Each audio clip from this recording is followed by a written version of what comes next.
qui ont travaillé avec une motivation vraiment incroyable. Il y a eu toute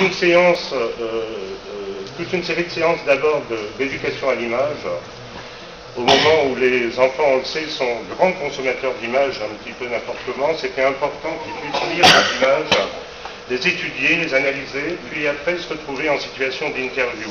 Il y a eu très rapidement, pour le dire, quelques exercices faits dans l'enceinte du collège, où ils ont interviewé des membres du personnel, ils ont réalisé de mini-portraits vidéo, et après choix des personnages, et je salue deux des personnages qui sont là, Régis Bigot, qui a été formidable, et mon ami Jean-Claude Bury, qu'on a interviewé tout récemment, ainsi que Catherine Bleudieu, qui est vendeuse en boulangerie, et qui là travaille. Donc elle n'a pas pu venir, mais elle sera destinataire bien évidemment d'un DVD du film. Alors, je disais, pour conclure, plusieurs semaines de travail. Les personnages ont été choisis grâce au concours de Yann Leclerc, que je remercie aussi, qui m'a fait rencontrer pas mal d'habitants. Le casting, puisque le casting a eu, c'est fait.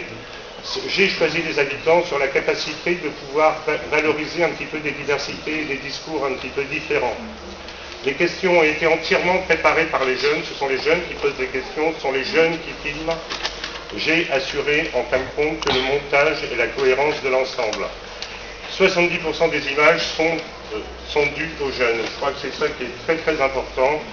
Ils ont réalisé que, en fin de compte, et pour conclure, une image n'est jamais innocente. Et ça, je pense qu'ils ont fait ce progrès-là, une image n'est jamais innocente.